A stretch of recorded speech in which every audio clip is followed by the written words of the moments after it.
என்ன பார்க்குறீங்க? உங்களுக்கும் இந்த மாதிரி ஸ்லீவ் ஏற்றுறதுக்கு டவுட் இருக்கா? பர்ஃபெக்டாக எப்படி ஏற்றணும்னு தெரியலீங்களா? நான் சொல்லி தரேன் வாங்க, நீங்களும் கற்றுப்பீங்க.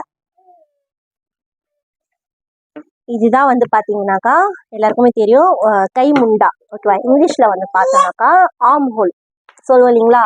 நான் புரிகிற மாதிரி தமிழில் சொல்லணும்னா கை முண்டான்னு சொல்லுவோம். இது கை. இந்த கையை நம்ம இதில் எப்படி பர்ஃபெக்டாக ஃப்ளாலெஸ் ஃபினிஷோட நம்ம எப்படி முடிக்க போகிறோம்னு தான் பார்க்க போகிறோம். இதோட நாச் போட்ட சென்டர் பாயிண்ட் இருக்கீங்களா, இதோட இந்த ஷோல்டர் சென்டர் பாயிண்ட் வச்சுக்கணும். இந்த நாச் போட்டிருக்க இடம் தான் வந்து பார்த்தீங்கன்னாக்கா ஃப்ரண்ட் சைடில் வரணும். இது நாச்சே இல்லாத சைடு பேக் சைடில் போகணும். சென்டர், கையோட சென்டரும் ஷோல்டரோட சென்டரும் சென்டர் வச்சுட்டு ரொம்ப ஃப்ரீயாக டைட் பிடிக்காம பண்ணாமல் செய்யாமல் ஃப்ரீயாக வச்சுட்டு மெஷர் பண்ணிட்டோமா, அப்படியே வச்சுட்டு தைக்க வேண்டியதான். இதில் இந்த பீஸை இழுக்கக்கூடாது, இந்த பீஸை இழுக்கக்கூடாது, ரெண்டுமே இழுக்காம ஃப்ரீயாக. தெரியுதுங்களா? நான் ஏதாச்சும் இழுக்கிறேன்னா எதுவுமே இழுக்கல, அந்தந்த இருக்கிற இடத்துல லூஸாக அங்கங்கே அப்படியே கொடுக்குறேன். அந்தந்த இடம் லூஸ்.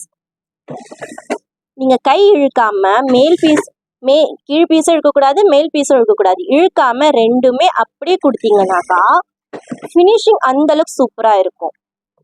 இது முடிஞ்சதுக்கு அப்புறம் பாருங்க இதோட பர்ஃபெக்ட்னஸ் எப்படி இருக்குன்னு சொல்லிட்டு நீங்களும் ட்ரை பண்ணி பாருங்க இந்த மாதிரி தைக்க.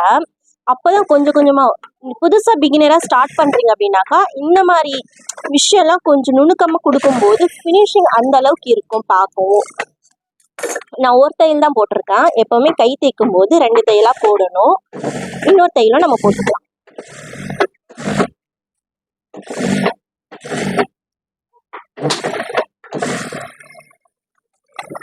ரெண்டு தையல் போட்டோம். இப்போ ஃபினிஷிங் பார்க்கலாமா? கையோட ஃபினிஷிங் தெரியுதுங்களா? எந்த மாதிரி ஒரு பீஸை இழுக்காம ஃபினிஷிங்காக அந்த அளவுக்கு இருக்குங்களா? தெரியுதுங்களா? ஸோ நீங்களும் இந்த மாதிரி ட்ரை பண்ணி பாருங்க. உங்களுக்கு இந்த வீடியோ பிடிச்சிருந்தா லைக் பண்ணுங்க, எல்லாருக்கும் ஷேர் பண்ணுங்க, சப்ஸ்கிரைப் பண்ண மறந்துடாதீங்க. உங்களுக்கு இந்த மாதிரி டைலரிங்கோட வீடியோஸு டிப்ஸ் எல்லாமே உங்களுக்கு அப்டேட் ஆகினே இருக்கும். ஃபாலோ பண்ணினே இருங்க.